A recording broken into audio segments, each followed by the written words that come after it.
Protect your DNA. BioPQQ can promote formation of new mitochondria. Infowarsstore.com.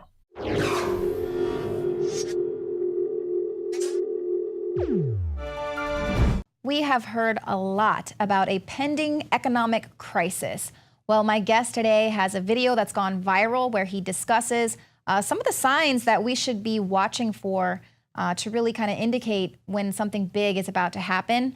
He's going to break down some of these signs as well as give you some suggestions how to protect yourself from this coming economic collapse.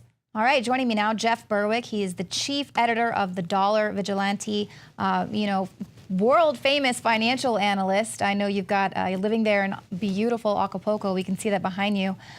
Jeff, you started Canada's largest financial website, stockhouse.com, in 1994, the Dollar Vigilante in 2010. We brought you on the show today because you recently produced a video. It's gone viral. It's called Shemitah Exposed, Financial Crisis Planned for September 2015. So tell us, what is the Shemitah exactly and why should we be concerned about it? Of course. First of all, thank you very much, Leanne. It's a real pleasure to be on with you. A big fan of Infowars. As far as the Shemitah goes, I started something called the Dollar Vigilante in 2010, expecting a financial and a collapse of the U.S. dollar within 5 to 10 years. And we're now 5 years in, and I'm starting to see a lot of the first signs of this beginning to happen. But it wasn't until recently that I came across something called the Shemitah after reading a book by Jonathan Cahn called The Harbinger. And it really seemed to show that every 7 years, which is the Shemitah. So the Shemitah is a Judaic religion, something in the Judaic religion, where every 7 years they wash away all debts, and they that's essentially what they say in their religion. And actually, if you look at the exact date of the end of the Shemitah year, every 7 years, it seems like some sort of major market or financial calamity seems to happen. And this is what I started to look into. So I looked back at the last one, which was in 2008, which was September 29th. That was the last major market crisis collapse, and that on that day the market fell 777 points. Then you go back 7 years prior to that was September 17th, 2001. That was the exact end date of the Shemitah in 2001, and the markets, that was the first day that the U.S. stock markets opened after 9/11, and the markets fell 7% on that day. You can keep going back every 7 years. 1994 was the bond market massacre. Of course, 1987 was Black Monday. These things seem to have some sort of reason or some sort of a plan to them, or at least the market seemed to adhere to it. So I've been looking at this year coming up. We're actually in a Shemitah year right now, and it actually ends on September 13th of this year. So I'm looking at the September 13th date. And when I started looking into that date, I started to realize there is a lot of things happening all around that date of major significance, including, as you guys know very well, I follow your coverage of Jade Helm very much. That ends on September 15th. So that's a very interesting date. September 15th is also the 70th UN Jubilee session, where world leaders will be around the world, including the Pope in New York on that day. And then the day after that, the Federal Reserve is having a meeting where they may increase interest rates by 0.25%, which alone can totally destroy this entire debt-based financial and economic system. And it's interesting that it's being called the Jubilee, because isn't this the Jubilee year as well? Yes, that's right. So every 50 years, so every seven Shemitahs, which is 49, you have to be good at math or at least know football. That's how I do my sevens. So every 49 years, after that year, every 50th year is called the Jubilee. The last one was in 1967, and was when Israel won the I forget how many days it was, 5-day war or 6-day war, I believe it was called. And then before that was when the British Empire took over Israel. And so on the Jubilee year, according to Jewish religion, is something the Jewish people are supposed to get back their land that was taken away from them. So I'm also watching that for next year, because we're also seeing in the UN they're going to be voting on a Palestinian state in this September. So there's a lot going on that is all tied into this Shemitah. Wow, that's very interesting. Now, do you think that this Shemitah cycle could be exploited by criminal elements within the banking elite? Well, the banking elite are criminal elements to start with, of course, and the government as well.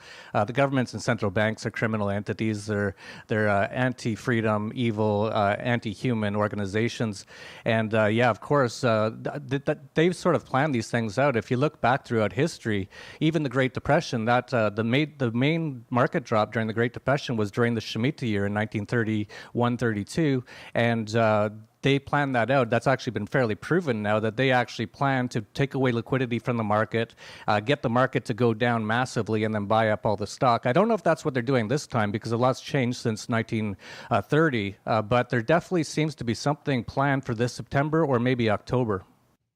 Yeah, we're seeing a lot of different signs and people kind of predicting a lot of different things happening here this fall. So what happens if these signs are accurate? Well, there's really no way to know. There's so many things going on. I've been predicting that we're going to see a major market crisis, collapse, or an end of the monetary system as we know it anyway in the next couple of years. So even if nothing major happens in September, October, I still recommend to people to be very safe, to follow a lot of the advice that we're giving at the Dollar Vigilante, and to start to get out of the financial system and monetary systems, because even if it doesn't happen this fall, it's going to happen in the next few years, almost baked in the cake. Right. I was kind of researching that myself. It does sort of go in cycles. It's the real estate cycle, and then I guess the bond market or something. What's the next card to fall? Well, what you're talking about are bubbles that are created by central bank money printing. So the tech bubble was one. After the tech bubble collapsed, Paul Krugman called for a housing bubble, and he got it. That collapsed in 2007. That's now turned into a government debt bubble, which is absolutely massive, which will collapse at some point and take down the entire financial, monetary, and economic system with it. And that will happen in the next few years. So people who are paying attention to what's going on in Greece, if you live in the U.S., that's going to happen in the U.S. It's actually going to be even worse in the U.S. So I advise people to prepare now. Yeah, we're already starting to see that, I guess, happen in Puerto Rico. But Obama says there's not going to be any Greece-style bailout for Puerto Rico. So what are some things that you suggest for people to start doing now? Well, I've been recommending all along to get out of the financial system as much as possible. Get your money outside of the U.S. if possible. We have a lot of that sort of information at thedollarvigilante.com. Get into precious metals, hard assets, anything that Janet Yellen can't counterfeit or turn into worthlessness, which she's going to do with the U.S. dollar, is a good idea. And so what do you think about everything that's going on with China? Well, I think China is really just a precursor to what we're going to be seeing globally. If you look back at 2007, the last time there was a major Chinese stock market collapse was in 2007. And of course, 2008 is when it all came over in contagion to the U.S. I think the exact same thing's happening right now. It almost looks like a exact repeat of 2007 right now, with oil collapsing, Chinese stock market collapsing, Greece again having problems. They always have problems, though, so that's normal. And commodities going down. Even right now, we're seeing, I think, the pre-shocks, the pre-tremors of a major market crisis coming in the fall. We're seeing the Dow that was down 7 days in a row. It's down big again today. I think these are just the pre-shocks towards a major crisis. And so do you think that those are the little small signs, or is there one big thing that it's going to signal to you like this is it? No, there's no one big thing. There's thousands of black swans in the sky, as far as I can tell, and there's so many black swans in the sky that it's almost becoming an eclipse, in my opinion. Anything can set it off. The Arab Spring was set off by just one person in a market in Tunisia lighting himself on fire because he couldn't afford to live anymore. That set off the entire Arab Spring. So you have no way to know what's going to set it off, but something's going to happen. If not this fall, soon enough that I'd rather be a year early than a day too late in this sort of event. Yeah, absolutely. I've already kind of started arranging some of those things myself. Well, Jeff Berwick, the chief editor of Dollar Vigilante, so people can find more information there and find some ways that they can actually move their money around and get out of the dollar market here, right? Yes, absolutely. Just go to dollarvigilante.com, put your email in, and we'll send you information every day. Or if you want to check out our viral video on surviving Shemitah, just go to surviveshemitah.com. Thank you so much for joining us, Jeff. Thank you, Leon. My pleasure. That's it for the show tonight. Thank you for tuning in. If you're watching us on YouTube, hit the subscribe button. Your subscription will help take us to the next level. And you can also become a paid subscriber to prisonplanet.tv. Your subscription there is going to get you more than 18 years worth of content that you're not going to find on YouTube. And you can share your username and password with up to 20 people at the same time. And we always appreciate it because your support is what helps us put this operation on. Thank you all so much. We'll see you here again Monday, 7 p.m. Central. I began to get into iodine a few years ago because it was helping me and my family so much get healthy and detoxify. I believe our research is conclusive. This is the best iodine out there. And I know this for a fact. Nobody else has got iodine based on these pure crystals, ladies and gentlemen. For a limited time, experience the ancient power of Survival Shield X2. Take advantage of this unprecedented 30% off Super Detox Special at InfoWarsLife.com.